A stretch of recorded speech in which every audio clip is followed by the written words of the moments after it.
En algún punto indeterminado de la vasta llanura, al costado de una ruta que parece perderse en sí misma, se alza un extraño bosque de pinos y eucaliptos. No figura particularmente en ningún mapa, y sin embargo, cualquiera que viaje distraído podría verlo surgir de la nada, como si la tierra lo hubiera parido repentinamente. La ironía latente es que este es un bosque inaccesible, pero fatalmente de muy fácil acceso, si es que uno no cuenta con una buena estrella, porque basta con desviarse unos pasos de cualquier ruta para hallarse dentro, aunque nadie luego recuerde la decisión consciente de haber entrado.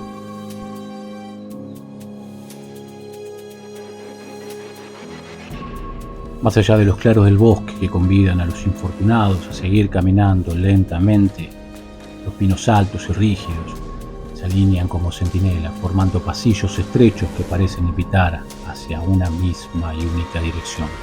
Los eucaliptos, con sus ramas largas y hojas que susurran, se inclinan furtivamente sobre los caminantes, como si quisieran escuchar sus pensamientos o robarles el aliento.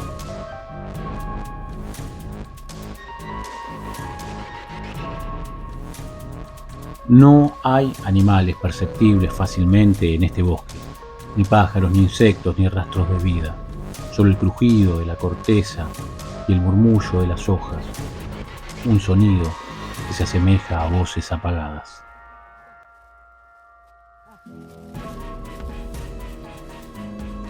Los desdichados que entran sienten pronto que son observados, perseguidos por miradas invisibles que provienen de los troncos mismos, de la propia eternidad.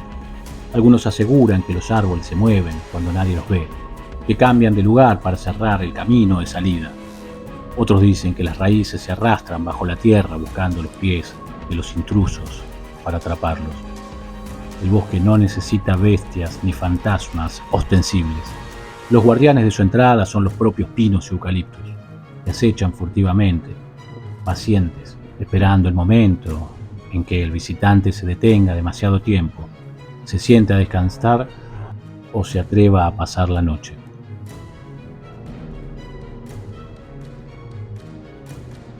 Quienes entran rara vez regresan, y si lo hacen, nunca volverán a ser los mismos.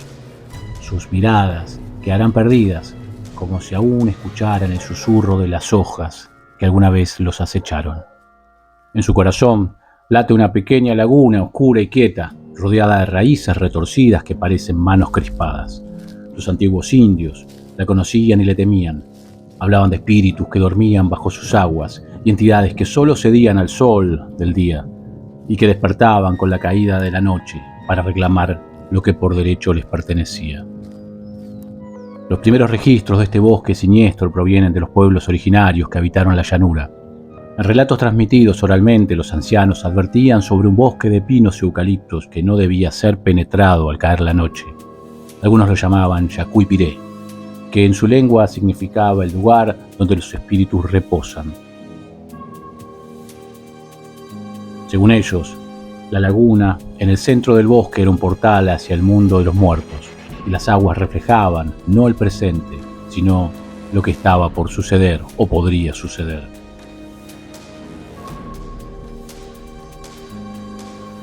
Crónicas jesuíticas del siglo XVII mencionan que los misioneros, al intentar evangelizar a los indígenas, se toparon con una resistencia férrea. No entraremos allí, decían, pues ni la cruz ni la palabra pueden protegernos de lo que mora bajo esas aguas. Otras historias cuentan que quienes se atrevieron a pasar la noche allí jamás regresaron, o lo hicieron convertidos en sombras de sí mismos, incapaces de pronunciar palabra alguna sobre lo que vieron. Algunos viajeros aseguran haber escuchado un murmullo profundo como un coro de voces enterradas que se elevaba desde la laguna cuando el sol comenzaba a declinar. Otros dicen que los árboles se mueven, que los troncos se inclinan para cerrar el paso y que el aire se espesa hasta volverse irrespirable. De día el bosque parece dormido, pero incluso entonces la luz se filtra con dificultad entre las copas y el reflejo en la laguna nunca coincide con la realidad. Muestra figuras que no están allí, rostros que no pertenecen a este mundo.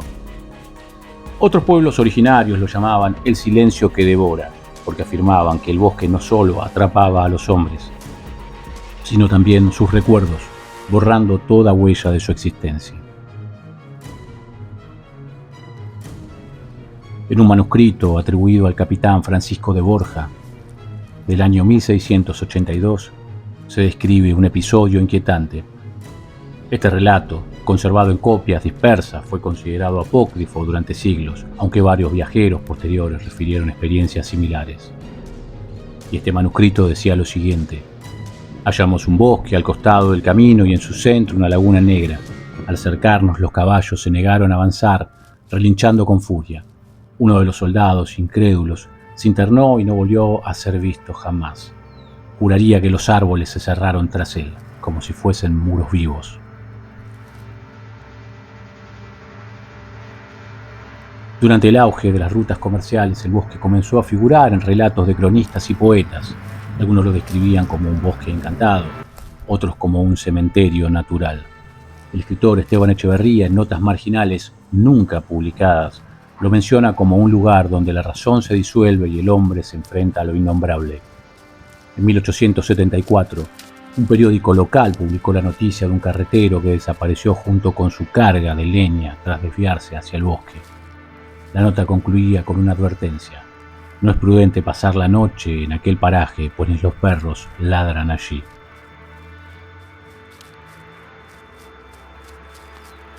Ya en el siglo XX, camioneros y viajeros ocasionales comenzaron a difundir historias de luces extrañas y voces apagadas que emergían de la laguna.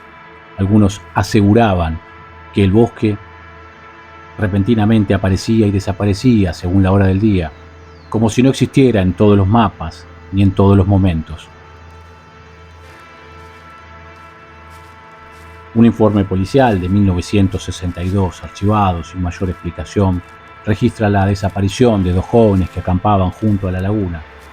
El documento concluye con una frase enigmática: se recomienda no ingresar al bosque después del ocaso, pues no responde a las leyes naturales. Al parecer, quien lo encuentra por azar, quien se atreva a cruzar sus límites, siente de inmediato que no debería estar allí. Es un lugar que no admite testigos, un espacio que pertenece a otro tiempo, a otra dimensión.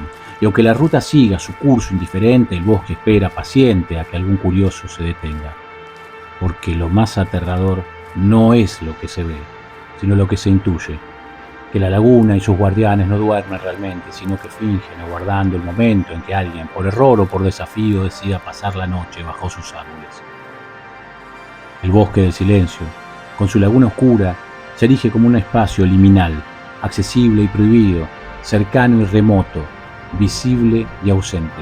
Es un lugar que parece existir solo para quienes lo encuentran y que reclama un tributo de memoria y presencia. No es extraño que los indios le temieran, que los gauchos y colonos lo evitaran y que los viajeros modernos lo narren con voz temblorosa, porque lo que allí habita no duerme realmente, lo que allí habita acecha.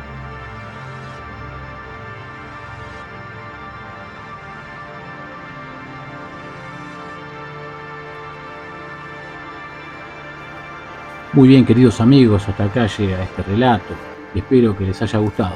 En esta historia me secundaron los valientes Augusto y Lisandro, y debo reconocer también que, aprovechando la claridad del día y los buenos vientos, logramos salir con bien de esta pequeña aventura.